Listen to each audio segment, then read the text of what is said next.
오직 주께서 각 사람에게 나누어 주신 대로 하나님이 각 사람을 부르신 그대로 행하라. 내가 모든 교회에서 이와 같이 명하노라. 할례자로서 부르심을 받은 자가 있느냐? 무할례자가 되지 말며, 무할례자로 부르심을 받은 자가 있느냐? 할례를 받지 말라. 할례 받는 것도 아무것도 아니요, 할례 받지 아니하는 것도 아무것도 아니로되 오직 하나님의 계명을 지킬 따름이니라. 각 사람은 부르심을 받은 그 부르심 그대로 지내라. 내가 종으로 있을 때 부르심을 받았느냐? 염려하지 말라. 그러나 내가 자유롭게 될 수 있거든 그것을 이용하라. 주 안에서 부르심을 받은 자는 종이라도 주께 속한 자유인이요, 또 그와 같이 자유인으로 있을 때 부르심을 받은 자는 그리스도의 종이니라. 너희는 값으로 사신 것이니 사람들의 종이 되지 말라. 형제들아, 너희는 각각 부르심을 받은 그대로 하나님과 함께 거하라. 오늘도 주님의 보좌 앞으로 나오신 성도들에게 하나님의 은혜와 평강이 함께 하시기를 축원드립니다. 오늘 본문은 고린도전서에서 제일 중요한 본문입니다. 중요하다는 것은 그만큼 좀 어려울 수 있다는 의미이기도 한데요. 이 고린도전서가 16장까지 있는데 이 7장 2호 부분이 이제 정 가운데쯤 위치해 있는 거죠. 그래서 이 부분이 고린도전서의 핵심인과 동시에 오늘 17절 바울이 이야기하기를 내가 모든 교회에서 이와 같이 명하노라 라고 되어 있습니다. 그래서 바울이 가는 교회마다 이 본문을 가지고 이야기를 했다는 거예요. 그래서 모든 교회가 가져야 될 것이고 또 모든 크리스찬들이 가져야 될 신앙적 자세를 이야기하고 있습니다. 그래서 오늘 설교가 좀 어렵고 좀 이해하기 좀 난해하실지라도 이게 기독교 윤리에 기독교인들의 가치관에 정말 중요한 부분이구나라고 인지하시면서 이해되는 수준까지만 이해하시면 좋을 것 같습니다. 한번 저도 좀 정신을 바짝 차리고 한번 달려보도록 하겠습니다. 고린도 교회는 바울이 2차 전도여행 때 세운 교회입니다. 고린도는 무역의 도시였고 항구 도시였습니다. 유럽과 아시아를 이어주는 교통의 요지였습니다. 부유했고 그와 더불어 음란하였으며 그리스 로마의 신들을 섬기는 우상이 가득하였던 곳입니다. 근데 이런 곳에 놀랍게도 교회가 세워졌는데 그 이유는 여러 이적들과 은사들이 그 교회 공동체 안에 일어났기 때문입니다. 도저히 거부할 수 없는 하나님의 강력한 영적 체험들이 여러 우상과 음란함을 뚫고 복음의 씨앗이 움틀 수 있는 그런 환경을 만들어주게 된 것이죠. 하지만 이렇게 하나님의 은혜로 부흥하던 이 고린도 교회가 네 갈래로 나누어진 것을 바울이 듣게 되었습니다. 바울파, 아볼로파, 게바파, 그리스도파로 나누어지게 된 것이죠. 이 고린도 교회의 모습을 보게 되면 오늘날의 한국 교회가 자연스럽게 떠오른과 동시에 한국의 복음이 처음 들어왔을 때에 정말 세계 역사 이래에 찾아볼 수 없는 너무나 위대한 부흥을 일으킨 이 한국 땅이 떠오르게 됩니다. 이 한국 땅의 복음이 심겨져서 이렇게 그 교회가 부흥할 수 있었을까라는 생각이 들 정도로 이 한국 땅은 정말 처참했다고 할 수 있겠습니다. 우리 성도님들도 조선 말기의 모습을 너무나 잘 아실 것입니다. 조선 말기의 모습을 몇 가지 좀 언급을 하자면 그 당시는 부정부패가 엄청나게 심했습니다. 조선 말기에 동학운동이 일어났죠. 이 동학운동의 모토는 이 탐관오리들을 척결하는 것이 원래 그 시작이었습니다. 그리고 그 뒤에 이제 일본군이 쳐들어오면서 일본군과 싸우는 것까지 이제 확장되게 되었는데 그 시작은 엄청난 이 관리들의 부정부패에 분노한 여러 농민들이 자발적으로 이 탐관오리들을 대항하는 그런 민중들의 봉기였던 것이죠. 이 당시에는 왕권이 굉장히 약해진 상태였습니다. 그래서 세도 정치라고 들어보셨죠? 그래서 왕은 힘이 없고 그 밑에 있는 주요 신하들이 이 권세를 잡고 이 나라를 좌지우지하던 그런 시대가 조선 말기였습니다. 그래서 이제 이 세도 정치의 그 라인들, 사람들이 서기 위해서 정치질을 하게 되고 뇌물을 바치고 그리고 자기 자리를 유지하기 위해서 또 다른 정적들을 제거하는 그런 암투들이 조선 말기에 엄청나게 일어난 것을 이미 다 알고 계시죠. 또 그 자리를 얻기 위해서는 위에 있는 관리들에게 뇌물을 바쳐야 하고 또 자기가 어떤 뭐 사또 같은 현관이나 뭐 이런 요즘에 시장이나 군수 같은 거에 가게 되면 자기가 이제 이미 바쳤기 때문에 이걸 이제 원상복귀하거나 더 얻기 위해서는 한몫 챙겨야 되는 거죠. 그래서 과도한 세금으로 백성들을 착취하는 일들이 엄청나게 일어나게 되었습니다. 또이 그 양반들이 땅을 다 소유하여서 농민들은 땅을 점점점 잃어가고 그리고 기근이 한번 일게 되면 땅을 그 양반들이 얻고 소작을 주는 일들이 계속 일어나게 됐습니다. 땅을 갖고 있었던 사람들도 세금이 많아지니까 이 땅에서 얻어지는 수확물로 세금을 다 내지 못하는 거예요. 그러면 이 땅을 팔아서 뺏겨서 소작을 할 수밖에 없는 거죠. 소작을 하면 땅을 갖고 있을 때보다 그 수확량을 더 많이 갖지 못하고 그런데 여전히 세금은 똑같이 내야 되고 이런 일이 계속 반복되어서 유랑하는 사람들이 굉장히 많았습니다. 그래서 화전민들이 늘어나게 되고 그리고 도적대들이 많이 나타나게 되었죠. 또한 윤리적인 도덕적인 관념들도 굉장히 낮아지게 되었는데요. 법 질서가 많이 파괴되었고 또 이 법이 제대로 작동하지 않게 됩니다. 양반들은 엄청나게 타락하고 법이 작동하지 않으니까 이 양반들 권세를 가진 자들은 자기가 그 무슨 죄를 짓더라도 뭐 뇌물 좀 먹이면 이 법이 작동을 안 하니까 그냥 마음대로 하는 거죠. 그래서 사치와 향락을 즐기게 됩니다. 그래서 우리 성도님들이 알고 있는 그런 춘향전 같은 거 있잖아요. 그 춘향전이 변사또가 춘향이를 보고 수청을 들라 막 하잖아요.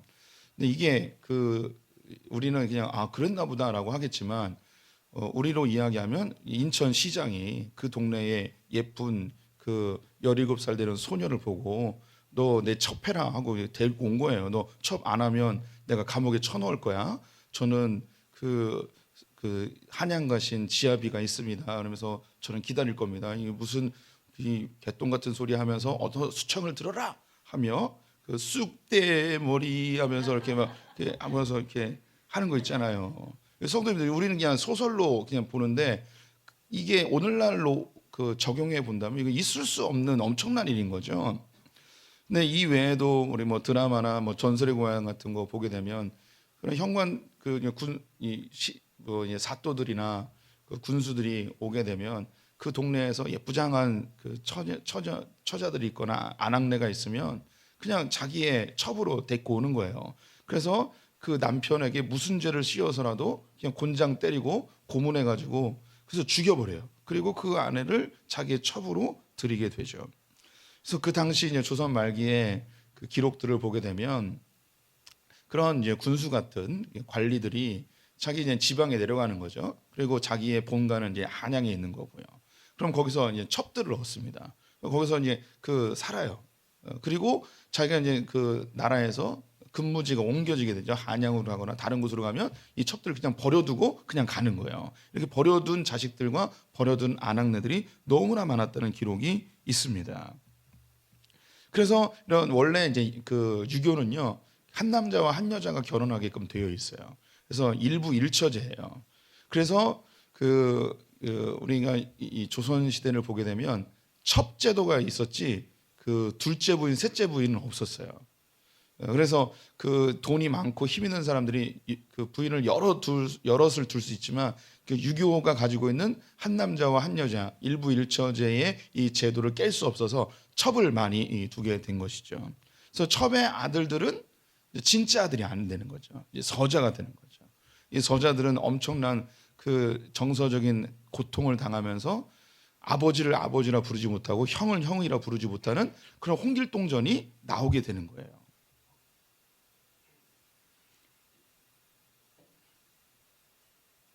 네, 우리 성도님들은 세계에서 제일 잘생긴 남자가 입술을 닦는 모습을 보았습니다.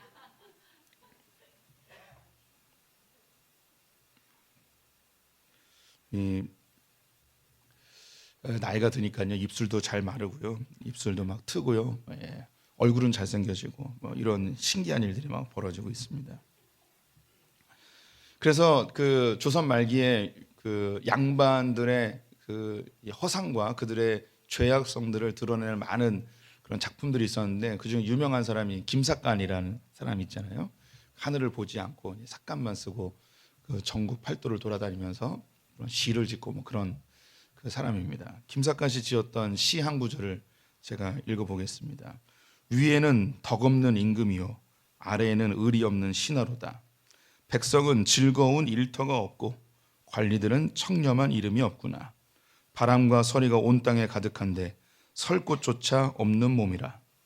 이 몸이 죽어도 풀과 나무와 다를 바 없으리라. 위에는 임금이 덕이 없대요. 신하들은 임금에게 의리를 지키지 않는데요. 백성들은 일하고 싶지만 즐겁게 일할 터전이 없고요. 관리들은 청렴한 이름이 없대요. 다 부정부패로 얼룩져 있는 거죠. 온 땅이 바람과 서리로 가득한데 서 있을 곳조차 없는, 온몸으로 그 바람과 서리를 다 맞아야 되는 험악한 세월을 보내고 있다는 거죠. 이러다가 내가 죽겠구나. 이렇게 죽으면 내 몸은 풀과 나무와 다를 바가 뭐가 있으랴. 하면 그렇게 비명행사하는, 객사하는 그런 사람들이 조선 팔도에 너무나 많았다는 거죠. 우리 성도님들, 이 조선의 말기의 모습이 이래요. 너무 처참하지 않습니까? 예. 그런데 우리 성도님들 뭔가 오버랩되지 않습니까?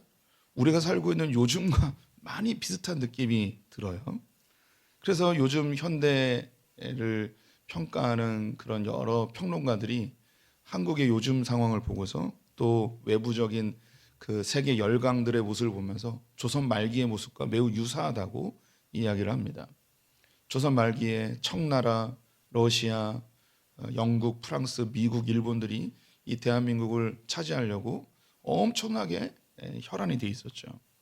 그래서 청일 전쟁을 놀랍게 어디서 했냐면 대한민국 조선 땅에서 했어요. 지네기들 나라에서 해야지 왜 우리나라에서 하고 있습니까? 러일 전쟁도 뭐 바다에서 하긴 했지만 또 한국 땅에서 하게 되죠. 그 러일 전쟁 그 틈바구니에서 그 우리 그 민비가 또 암살당하는 뭐 이런 일도 있었죠. 지금 한국 땅을 보면요, 이게 중국과 미국의 패권 전쟁을 대리전으로 하고 있는 것 같아서 한국 땅이 지금 이런 상황이 아닐까, 막 이런 오버랩되는 그런 안타까움이 있습니다.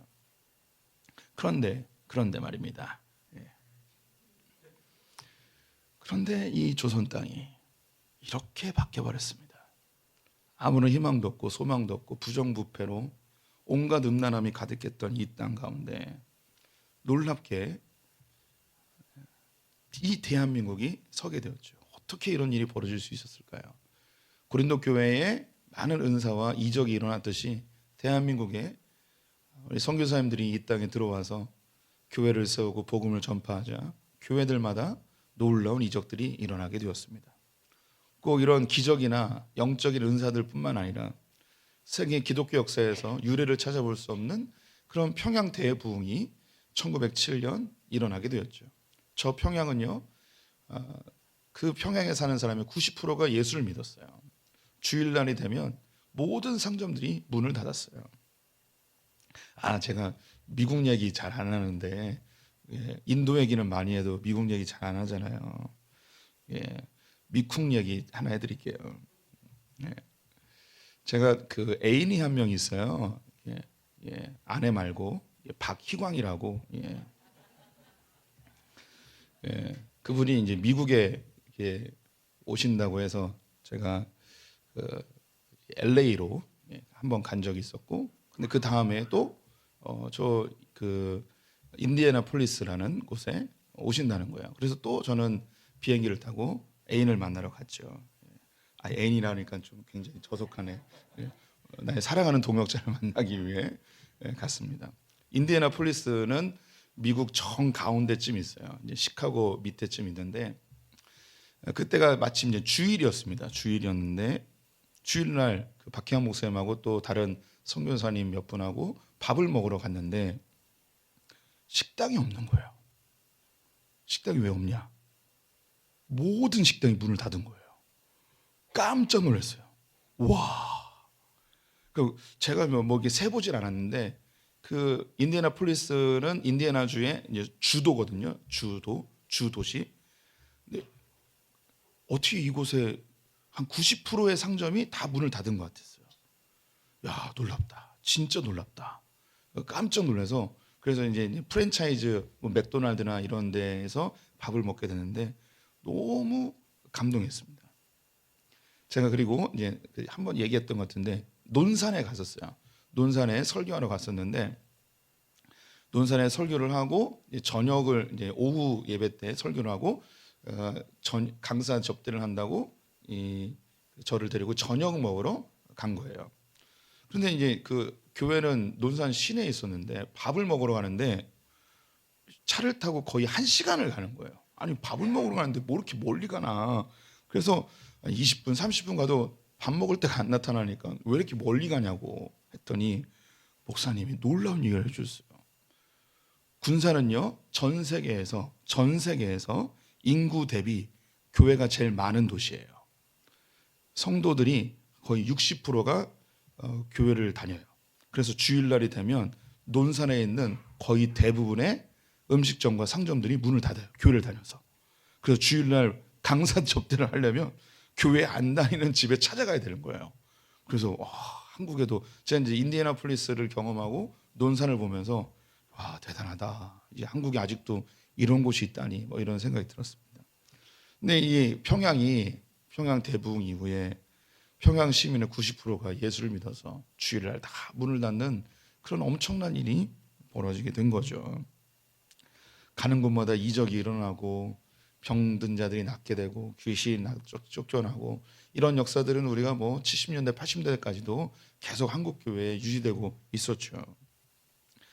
고린도 교회가 그런 놀라운 은사와 이적으로 그 불모지와 같았던 희망이라고는 찾아볼 수 없었던 음행과 우상 숭배로 가득한 그곳에 교회가 견고하게 섰죠. 그런데 그 이후에 어떻게 됐냐? 바울파, 아볼로파, 게바파, 그리스도파로 4분오열되지 않았습니까? 한국이 정말 희망도 없고 소망도 없는 이 조선 땅에 복음이 들어오자 엄청난 부흥이 일어났는데 부흥이 일어나고 해방 이후에 한국 교회가 어떻게 되냐면 갈기갈기 찢겨지게 되었습니다.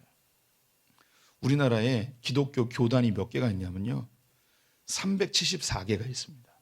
교단이 374개예요. 이 중에 대한예수교 장로회가 붙어있는 교단이 286개예요.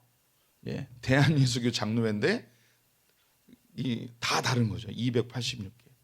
그래서 우리나라 교단의 76%가 대한예수교 장로회예요.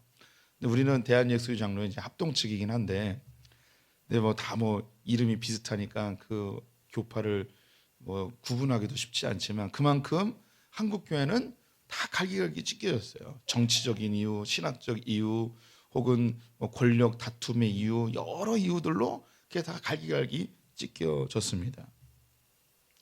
한국은 이 분열의 영이 아주 오랫동안 교회 가운데 역사하고 있었고 지금 한국 사회를 갈기갈기 찢어놓고 있습니다. 사단의 특징이 하나 되지 못하게 하고 하나 된 것을 파괴하여 한 마음이 되지 못하여 스스로 싸우게 만들어 그들의 적이 사단이 아니고 상대편을 적으로 만드는 그런 일을 하는 게 사단의 일이에요. 그래서 우리 성도님들이 분열하고 비난하고 비판하고 나뉘어지는 것에 대해서 성도들은 매우 민감하게 보셔야 돼요. 그래서 이렇게 분열시키고 갈등을 조장하고 이런 부분에 있어서 이 이면에 사단의 역사가 있음을 우리 크리스천들은 분별할 수 있어야 돼요. 그래서 저는 이런 분열시키고 갈등을 조장하는 이런 것들에 대해서 매우 민감하게 반응을 합니다. 이 시대가 얼마나 그 갈등이 많습니까? 분열이 많습니까? 한국 교회가 왜 이렇게 300여 개의 교단으로 나눠졌을까요? 우리가 특별히 더 죄인이라서요? 뭐 다른 나라들은 하나로 뭉쳐서 잘 움직이는데 우리는 더 죄인이고 그래서 우리는 더 많이 갈라질까요? 아니에요. 이런 민족성과 이게 연관시키면 우리는 너무 편협하게 보는 거예요. 우리 성도님들 한번 생각해 보세요. 왜 이렇게 한국 교회가 이렇게 갈기갈기 찢겨졌을까요? 예. 사단이 이 한국 교회가 힘을 발휘하지 못하게끔 사단이 갈라놓는 거죠. 이 사단의 계략을 보셔야 되는 거예요. 하나님께서 한국 교회를 그럼에도 불구하고 사용하고 계시는데 이 교회가 갈라질 뿐만 아니라 한국 사회가 갈기갈기 찢겨지고 있습니다. 참 안타깝죠. 그런 이런 고린도 교회에 바울이 안타까운 마음에 고린도전서를 썼으니 지금 이 고린도전서는 대한민국과 우리 소풍의 성도들에게 너무너무 필요한 복음이라고 할 수 있겠습니다. 갈기갈기 찢겨진 이 고린도 교회에게 그 해답을 뭐라고 제시하는가? 십자가였죠. 십자가는 내가 죽고 그리스도가 사신 장소입니다. 이것은 내가 틀렸고 주님이 맞습니다 라고 고백하는 장소인 것이죠. 우리의 신앙생활이 끊임없이 내가 틀렸음을 인정하고 복음이 성경이 뭐라고 얘기하는지를 계속 찾아나가는 그런 신앙의 여정이어야 해요. 그래서 우리는 너무나 쉽게 이 세상의 환경들, 상황들, 뉴스와 정보와 흐름 속에서 바람에 나는 겨처럼 늘 휘청거릴 수밖에 없는 그런 연약한 존재들입니다.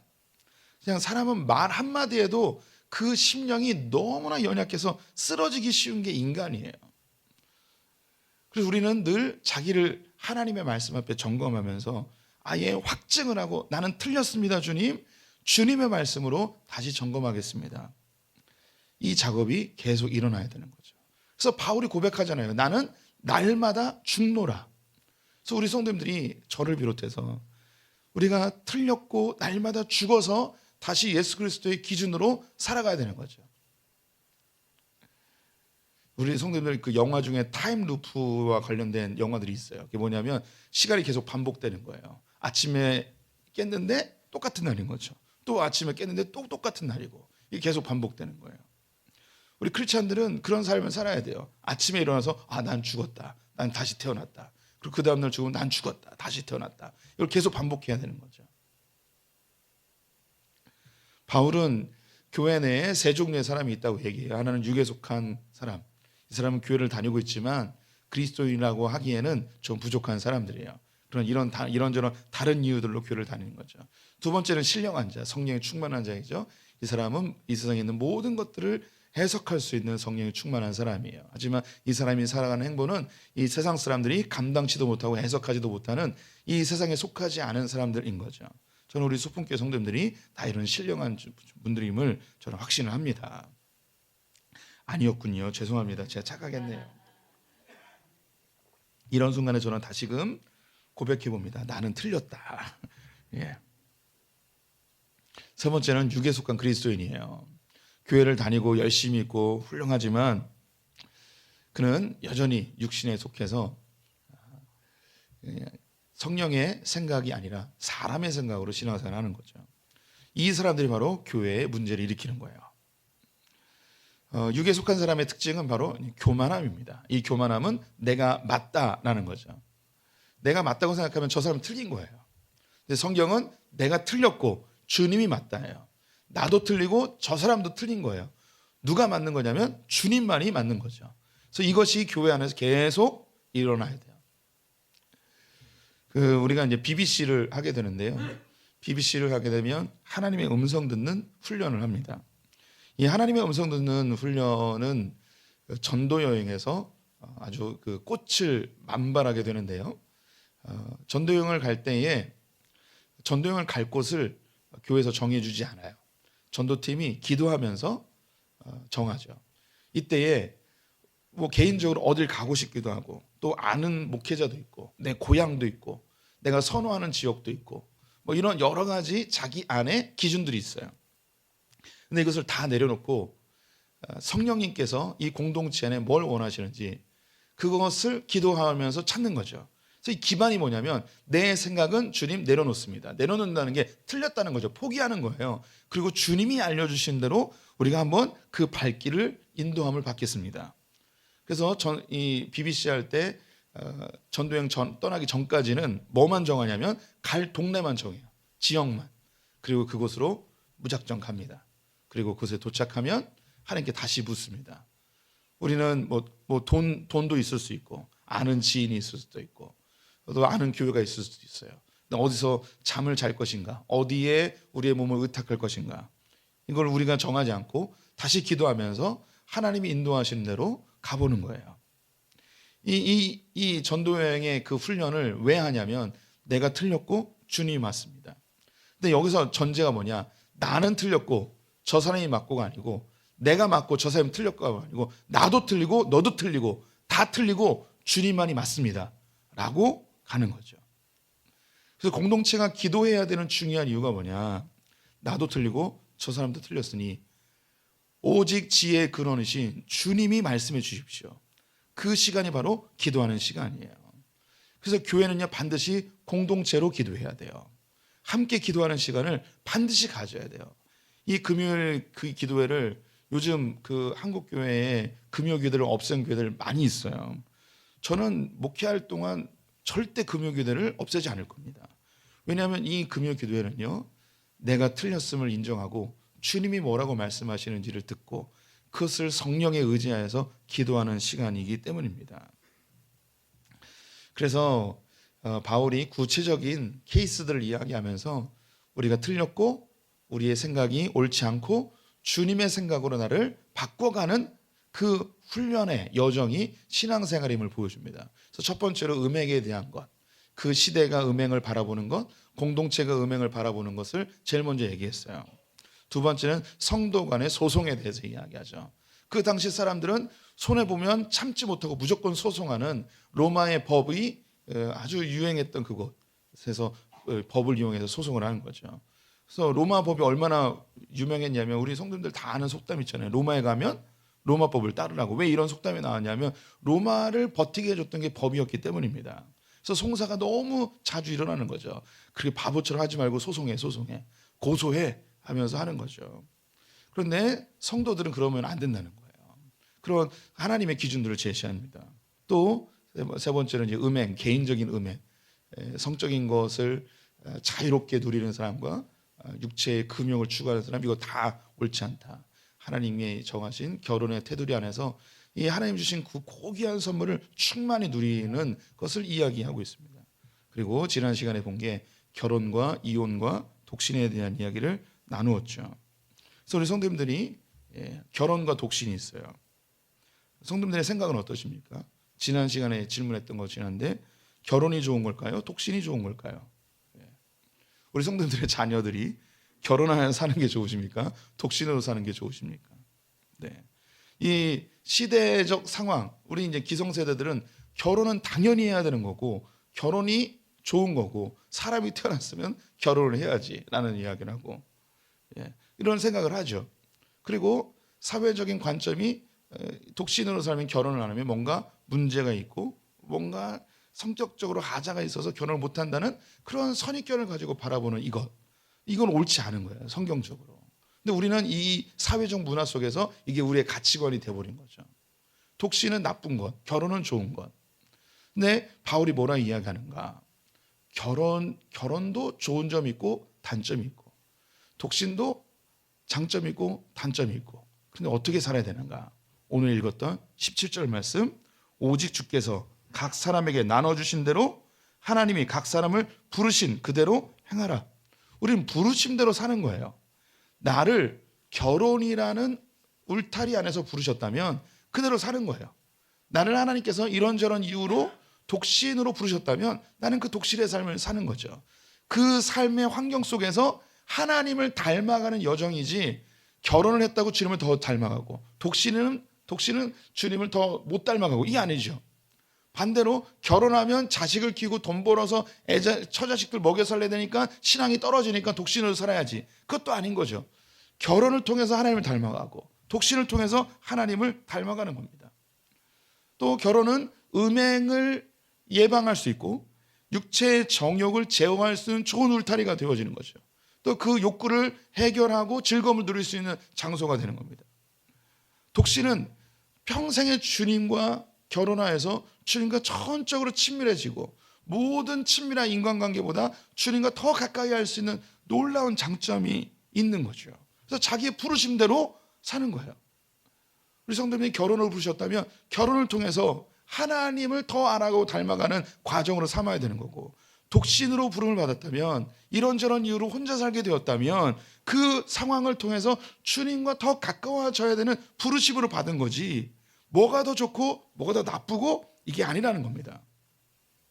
이것이 고린도 교회에게 전해주는 중요한 크리스찬의 삶의 원칙이고, 모든 교회와 모든 크리스찬들에게 제시하시는 하나님이 주시는 기준이에요. 이 비밀을 성도님들이 아셔야 돼요. 그 뒤에 나오는 게 할례와 무할례를 이야기하고 있습니다. 성도님들은 사실 우리는 크게 여기에 해당되진 않아요. 할례를 하는 게 유익할까요? 안 하는 게 유익할까요? 신앙에 할례를 하는 게 유익하다, 안 하는 게 유익하다, 이 초대교회의 유대파 기독교인과 헬라파 기독교인들 사이에 엄청난 논쟁이 일어나고 이게 나뉘어지게 된 거죠. 베드로는 유대교 출신이었기 때문에 그가 성도들에게 할례에 대해서 이게 허용하고 인정하는 분위기가 분명히 있었을 것 같아요. 그런데 바울이나 디모데 같은 경우는 이 그리스 문화 속에서 자라서 이 할례를 이야기하지 않았어요. 그래서 이게 교회 안에서 갈라지는 거죠. 나는 할례를 해야 된다고 생각해. 주님이 구약에서 명령하신 거니까 이건 반드시 해야 돼. 할례를 행하지 않는 사람들은 신앙이 없는 자야, 믿음 없는 자야 라고 비난하고 정죄하는 거죠. 또 무할례에 있는 사람들은 이미 예수 그리스도께서 율법을 완성하였는데 너희는 여전히 구약에 매여 있느냐, 이 구약의 율법주의자들아, 너희들에게 복음이 없다 하면서 비난하고 정죄하는, 그래서 서로 갈등해 버리는 거죠. 갈라지는 거예요. 이 이면에 사단이 교묘하게 교회를 가르는 작업들이 있는 거죠.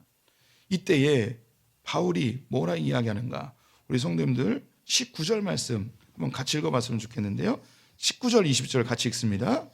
할례 받는 것도 아무것도 아니요 할례 받지 아니하는 것도 아무것도 아니로되 오직 하나님의 계명을 지킬 따름이니라. 각 사람은 부르심을 받은 그 부르심 그대로 지내라. 결혼과 독신에 대해서 이야기하면서 그 부르심대로 살으라고 이야기했습니다. 할례와 무할례를 이야기하면서도 또 부르심대로 살라고 이야기하죠. 할례도 아무것도 아니고 무할례도 아무것도 아니라는 거예요. 대신에 하나님의 계명을 지키라는 거죠. 각자가 자기의 부르심이 있는 거예요. 자기가 살아온 환경, 유대인 안에서 살았으면 할례를 하는 게 문화였고 그 전통이었어요. 그러면 해라. 너는 할례로 부르심을 받았으니까 해라. 그런데 무할례에 대해서 비난하는 걸 정죄하지 마라. 그리고 너는 그리스 로마 문화 속에 살았으니 할례가 너에게 익숙하지 않다. 그리고 이미 예수님이 구약을 완성했기 때문에 굳이 할례를 할 필요가 없으니 너는 할례 안 해도 된다. 그렇다고 해서 할례 받은 사람을 비난하거나 정죄할 필요는 없다. 할례가 뭐가 중요하며 무할례가 뭐가 중요하냐? 중요한 것은 뭐냐? 하나님의 말씀을 따르는 것이다. 하나님이 구약에서 할례를 왜 하게 하셨는가? 할례는 8일째 하는 날입니다. 할례는 성도님들이 다 아시듯이 남자의 생식기의 표피를 잘라서 피를 내는 거예요. 지금처럼 그렇게 포경수술하고는 좀 개념이 달라요. 목적이 그 표피를 잘라내는 게 목적이 아니고 거기에 피를 내는 게 목적이에요. 그리고 매우 거칠고, 그리고 모든 표피를 다 자르는 게 아니고 일부만 자르게 되어 있어요. 지금처럼 그렇게 하는 것과는 좀 달라요. 피를 내는 게 목적이에요. 그 의미가 뭘까요? 8은요 새로운 시작의 날이에요. 이 세상이 7일 동안 창조되었고 8일은 새로운 세계가 열리는 거죠.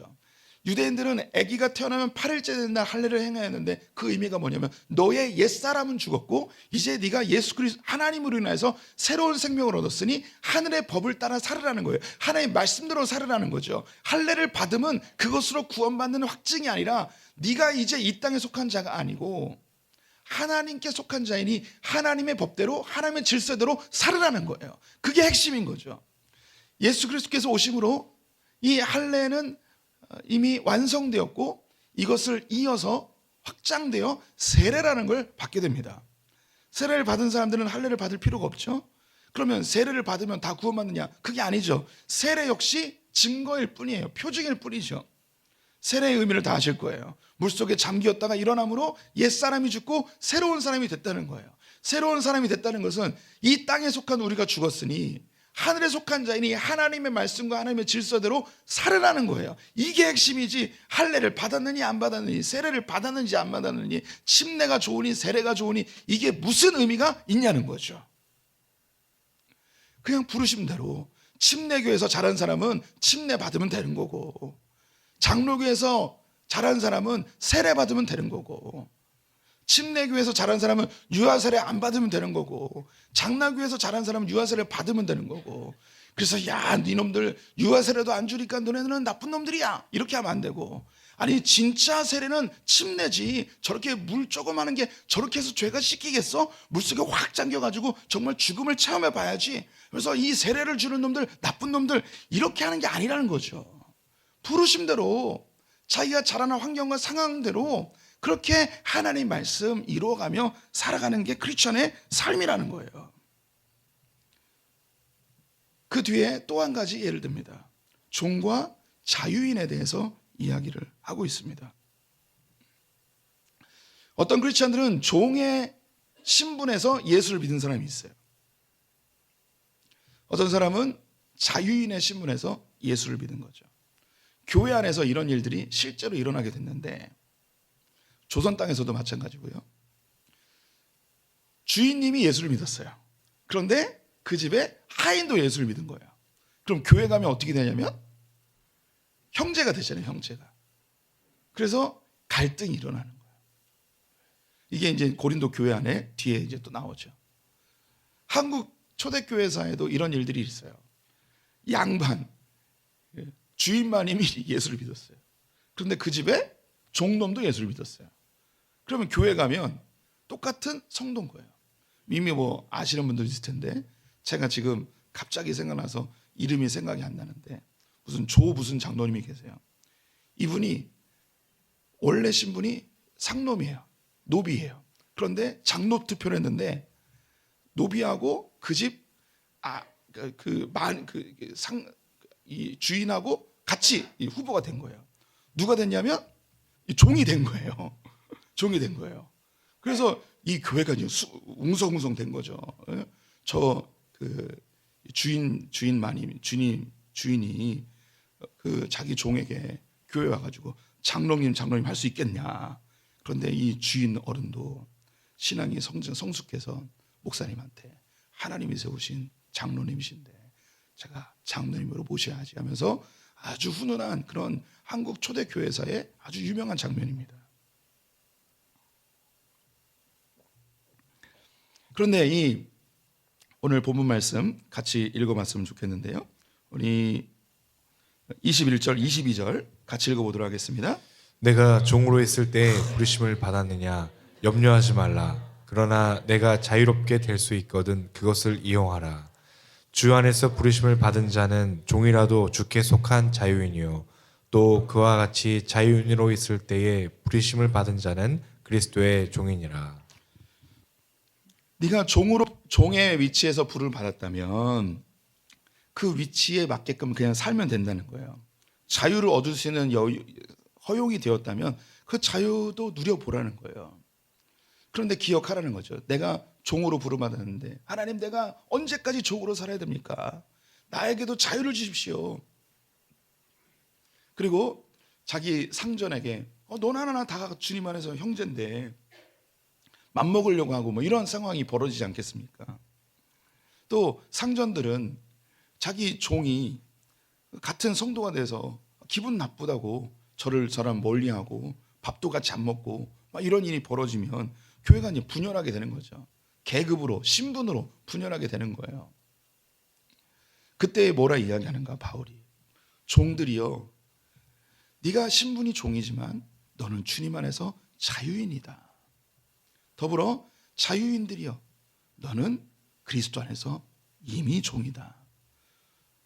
우리가 자유인으로 부름받았어도 교회 안에서 함께 섬기며 함께 형제로서 그 하나님에서 종의 의식을 가지고 살아야 되고, 내가 비록 지금은 종의 위치이지만 주님 안에서 나는 자유라는 것을 늘 인식하며 살아라는 거예요.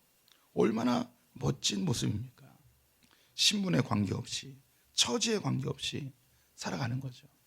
오늘 본문 말씀에 23절 너희는 값으로 사신 것이니 사람의 종이 되지 마라. 네가 지금 비록 상전이 있고 종의 위치로 살아가지만 너 사람의 종으로 살지 마. 네 위치에서 하나님 보면서 하나님의 종으로 살아.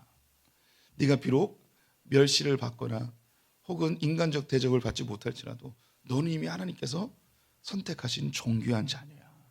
그 정체성을 가지고 네 부르심의 자리에서 충성하며 살면 돼.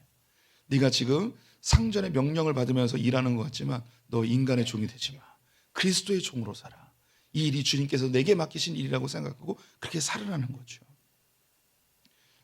한국 사회는 지금 고용자와 노동자 사이에 엄청난 갈등이 발생하고 있습니다. 이번 주에 그 당정협의회에서 결정을 했더라고요. 중소기업 다니는 근로자 모두에게 여행 장려금 40만 원씩 주기로. 우리나라 그 노동자들 정규직, 비정규직, 계약직까지 모두 다 준대요. 할렐루야를 외치셔야죠. 직장에 다니시는 분들. 이런 거 할 때 이 사장님들은 별로 안 좋아하실 것 같긴 하고 뭐 이런 일들이 이제 일어나는 거예요. 우리가 그 한 시간에 받는 임금이 점점점 올라가잖아요. 그러면 우리 또 사용자들은 너무너무 힘들어지고 그런데 또 노동자들은 이 고용주의 그 여러 가지 부조리함들 이런 것 때문에 또 힘들어하고 이게 점점점 멀어지는 거죠. 그래서 이 사회는요 모든 사람이 피해자예요. 신기하죠? 사장님은 준 만큼 일을 하지 않는다고 생각하고요. 그리고 노동자들은 일한 만큼 못 받는다고 생각을 해요. 그래서 놀라운 게 다 손해본대요.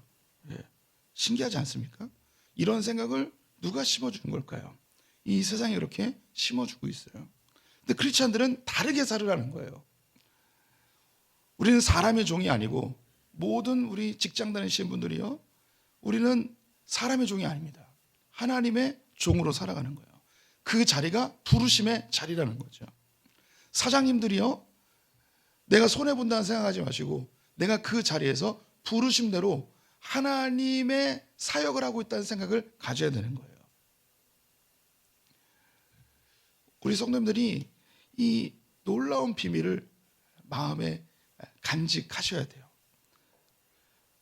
적으로 생각하지 않고 각자 부르심의 위치에서 충성한다는 생각을 가지고 살아야 하는 것이죠. 우리 그 기독교 역사 속에서 기독교의 흐름을 보여주는 도표가 있어요. 하나 보여드릴게요. 오늘 그 되게 중요한 설교라고 말씀드렸잖아요. 중요하다는 것은 어렵다는 것과 동시에 길 수 있다는 이야기예요. 근데 우리는 참 감사한 게 신년 축복성회에서 훈련을 이미 했어요. 그래서 제가 장담하는데 12시 전에 끝내드릴게요.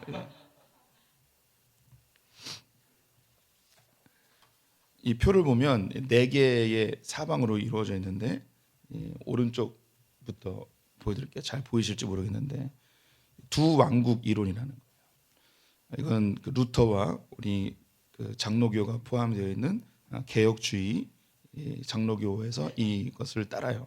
두 왕국은 하나님의 나라와 사단의 세상의 나라가 두 개가 있다는 거예요. 그럼 이 두 개는 각자의 운영 체계로 움직여서 서로 간섭하지 않고 그 교회는 교회가 해야 될 일을 마땅히 하면 되고 세상은 세상의 지혜로 일반적 은총으로 운영되면 된다는 그런 이야기죠. 약간의 거리감을 두지만 적대적이진 않아요. 그래서 이것을 미국 정치에서는 그 정교 분리로 이렇게 나타나게 되는 거죠. 그러면 그 반대로 이쪽 이제 오른쪽 맨 끝에 보면 변혁주의가 있어요. 두 왕국이 아니라 다 하나님 나라다.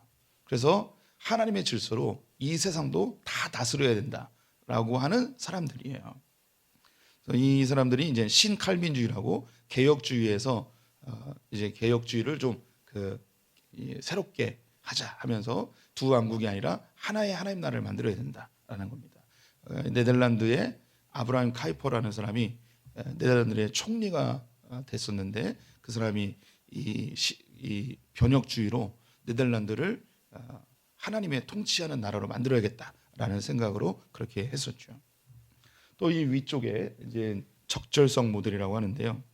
이것은 이 세상에 하나님 나라를 실제로 가져와야 되는 그 약자의 편에 서게 되고 노동자의 편에 서고 그리고 이 연약한 자들을 해방시켜야 되고 민주화를 이루어야 되고 이런 운동들을 하는 사람들이야. 그래서 우리나라에서는 민중신학, 남미에서는 해방신학, 그래서 직접 사회에 참여해서 하나님 나라를 이루어야 된다고 그들에게 가까이 가야 된다고 이렇게 이야기하는 것입니다.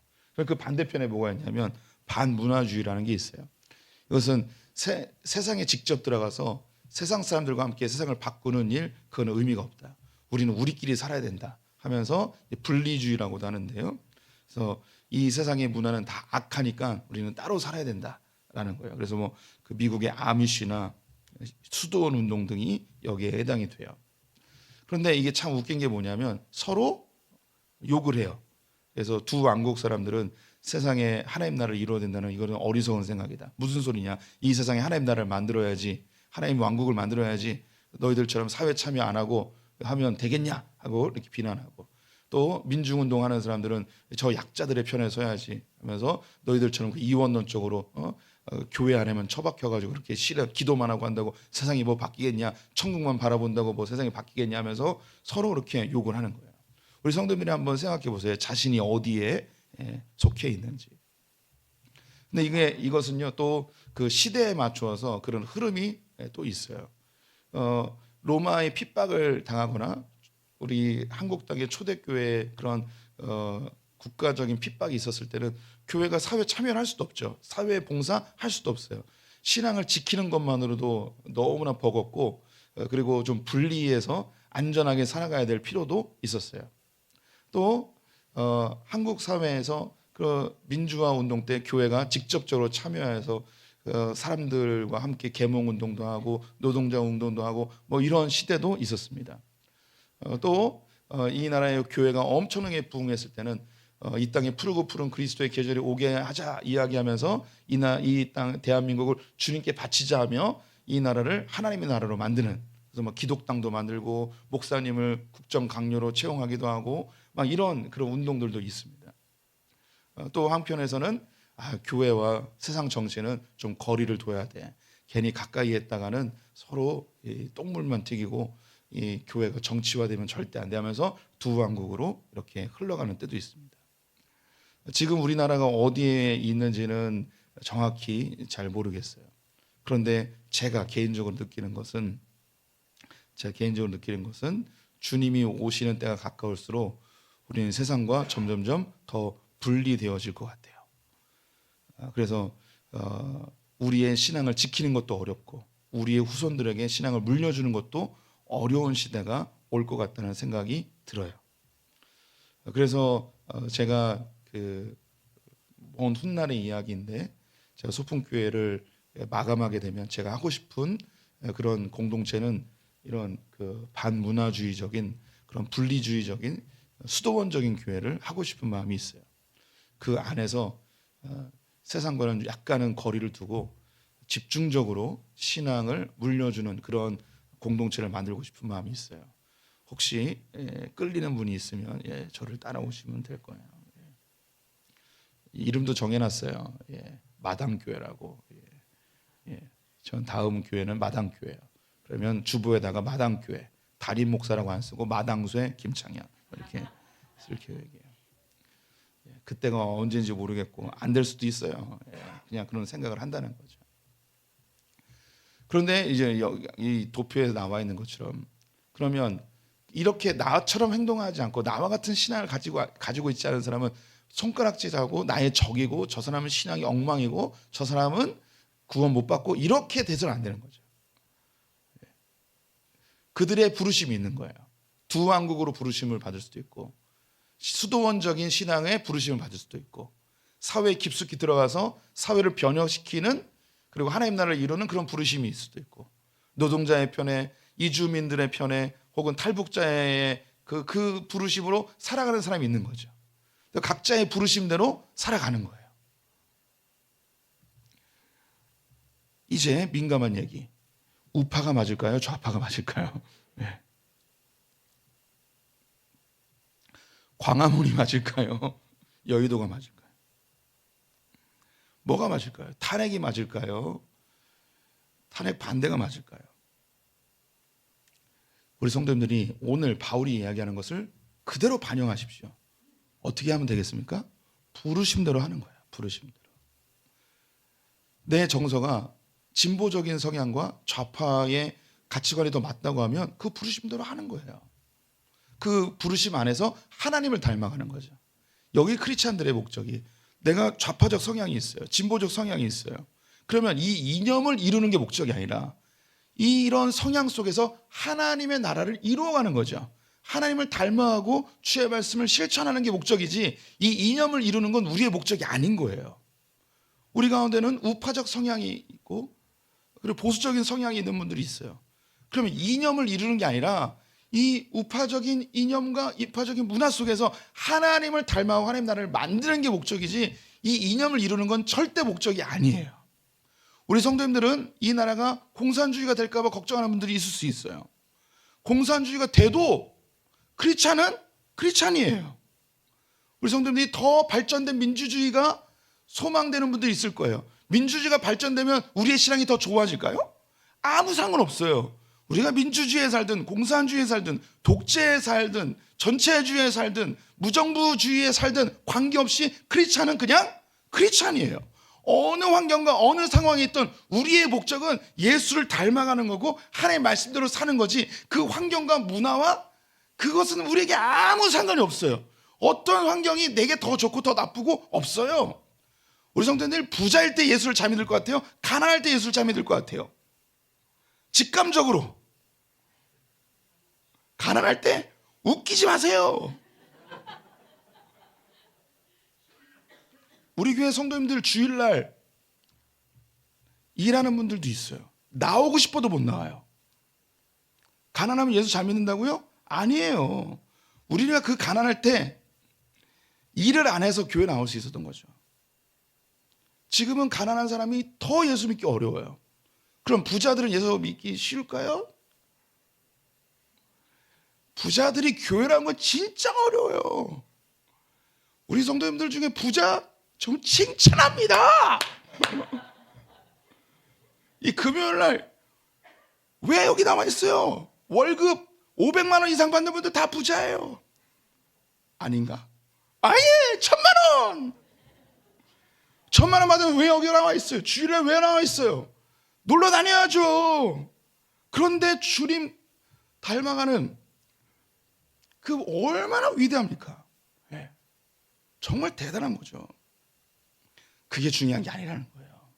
내가 부유하게 부름을 받았으면 이 부유함을 가지고 주님의 말씀을 따라서 주님을 닮아가고 주님의 나라를 이루는 게 내게 주어진 부르심이고 내가 궁핍함 가운데 부름을 받았다면 이 궁핍함을 통하여서 하나님을 더 가까이 가고 내가 의지할 게 주님밖에 없다는 것을 인정하고 주님께 가까이 가는 통로로 사용하는 거지 이게 아무것도 아니라는 거예요.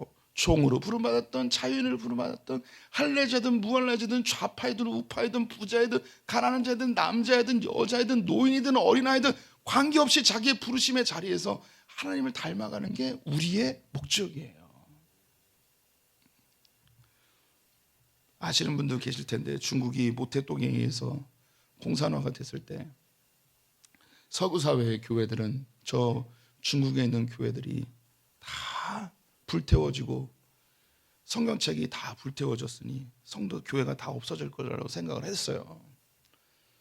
그런데 등소평이 나타나서 이 주계장막을 걷어내고 개방을 하기 시작했잖아요. 그때 이게 한 40여 년이 지났는데 50여 년이 지났는데 중국에 1000만 명의 기독교인이 있었는데 50여 년 만에 주계장막이 거쳐지니까 무슨 일이 벌어졌냐? 1억 명의 크리스찬들이 있었어요. 성도님들 이게 이해가 되십니까? 교회가 불타고 예수를 믿으면 안 되고 성경책이 갈기갈기 찢겨진 저 북한 중국에서 40년 만에 1억 명으로 늘어난 거예요. 근데 지금 중국은 체제는 공산주의지만 경제는 자본주의로 바뀌었잖아요. 중국에서 말하는 한탄이 뭐냐면 자본주의가 된 이후에 예수 믿기가 더 어려워졌다는 거예요. 알 수 없는 거예요. 우리는요, 공산주의든 민주주의든 전체주의든 독재이든 무정부주의든 관계없이 우리 크리스천들은 어느 시대나 어느 환경에서나 크리스천으로 부름을 받았어요. 그 자리에서 예수를 닮아가기 위해 힘쓰는 게 크리스천이지, 옳고 그름을 판단하여 정죄하고 판단하는 것이 우리의 역할이 아니라는 겁니다. 지금 이 말씀은 어쩌면 2025년 탄핵 정국을 맞닥뜨리고 있는 우리 크리스천들에게 너무너무 필요한 말씀이 아닐까 싶습니다. 자신이 바라는 게 있고 소망하는 게 있을 거예요. 각자 바라는 것을 기도하십시오. 하지만 반대편, 특히 같은 공동체 안에서 반대의 성향을 갖고 있다고 해서 이것은 비난하거나 정죄할 것이 결코 아닙니다. 우리는 이념을 이루는 사람들이 아니고 자기가 가지고 있는 그 부르심의 영역에서 하나님을 닮아가는 사람들입니다. 주님을 더 닮아갑시다. 오늘 본문 24절 말씀 읽으면서 마치겠습니다. 함께 읽겠습니다. 형제들아 너희는 각각 부르심을 받은 그대로 하나님과 함께 거하라. 아멘. 하나님 없는 신앙생활은 죽은 것입니다. 그 어떤 이념이나 환경이나 상황보다 하나님을 함께 거하며 닮아가는 것이 우리 신앙생활의 목적임을 잃지 않으시길 축원드립니다.